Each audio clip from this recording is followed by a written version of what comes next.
Dementia Researcher with a blog and a rating. As I start writing this blog, I realise there is a risk I may wander off topic, mostly because it's one of those that has so many related issues. So I'll start by being clear about what I intend to write about. In this blog, I'm going to talk about how to choose the right journal to publish your research in, but more importantly for beginners, how to identify and avoid predatory publishers.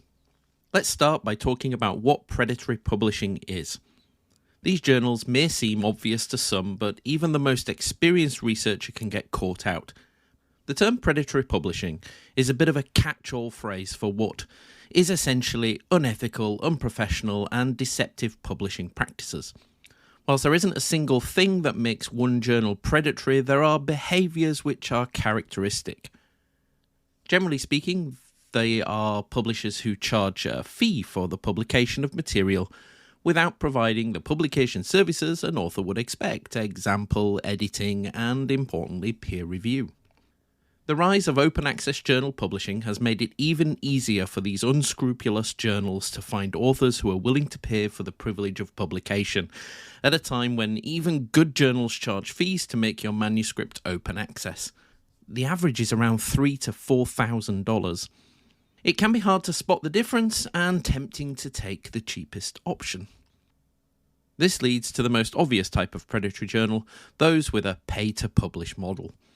This approach is generally accepted as the most exploitative.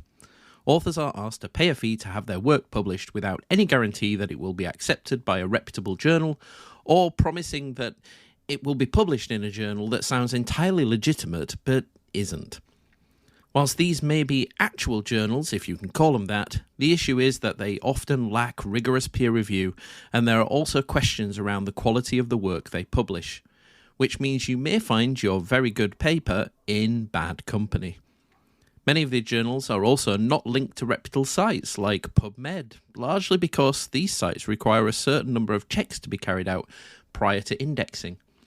If you're unsure whether a journal you're being offered is real, check out Beall's List, www.beallslist.net. Other journals get to you with nice emails, titled things like, "Dear Eminent Professor, Greetings of the Day," and so forth, or invite you to write on a topic that's completely outside your field. What happens when you reply to these kind of emails? Well, if you submit a manuscript, within days, they may publish it to a website and send you a bill, making out that it's too late and you need to pay. The fee can range from a few $100s to a few thousand, so don't even be tempted to send them anything. So you get the general idea. If they approach you via email and send more and more emails, they're probably not great. And if you suddenly find a journal following you and sending you a DM on Twitter, those are probably not legitimate. I get lots of these, and they may actually be more like scammers than predatory publishers. Having said that, some journals do repeatedly ask for guest editors, and these are often genuine, and they repeat emails just because they're so desperate.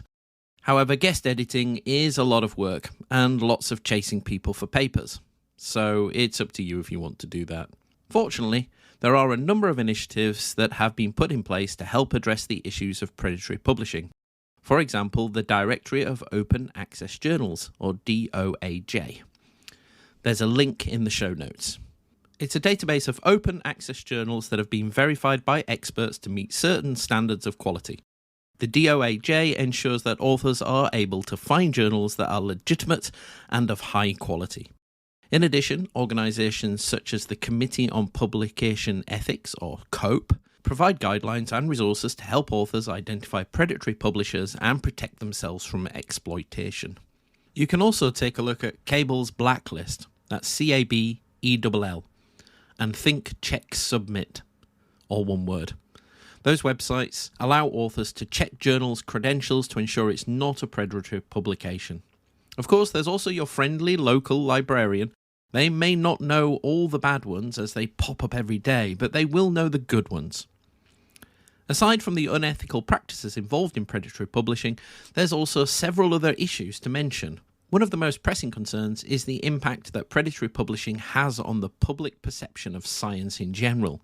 We all know that there are a lot of people out there who like to point to the science being published to prove their point.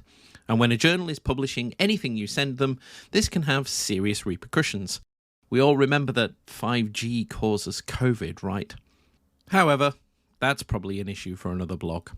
Now that you know the good from the bad and the ugly, let's discuss how to find the best journal to publish your work in. Although before we do, let's just think about best journal for a moment. What makes a journal the best? Is it impact factor? Is it the one which is the most ethical? Is it the one we actually peer review and publish your work quickly? Or maybe the journal that everyone in your small niche area of research actually reads? Ideally, it would probably be a mixture of all those things.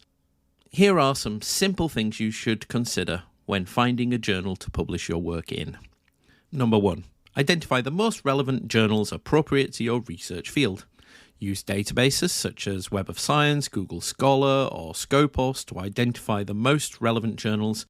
You probably already know them, they'll be the ones you see all the work like yours in, but look anyway and make a short list. There may be some you've missed. There are also some online tools which can help.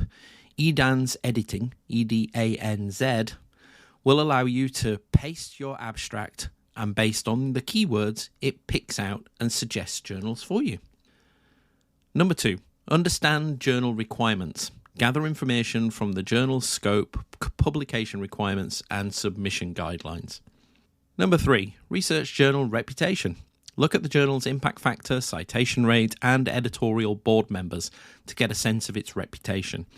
You could also talk to your supervisor or post to social media and ask for people's experiences with a particular journal, although be prepared for negative feedback. That's the kind people are most likely to give. Number 4, consider journal turnaround time, i.e., the time it takes the journal to review and publish articles. You can work this out by looking at the submission date versus the publication date. However, don't be fooled, these aren't always accurate. Number 5, consider journal costs. Journals may charge a fee for publication. Make sure you understand any associated costs before submitting your paper. Now, this is a blog all in itself, but speak to your institution librarian or look online, as most universities have open access or gold open access agreements with some journals, so the fees are covered as part of that agreement.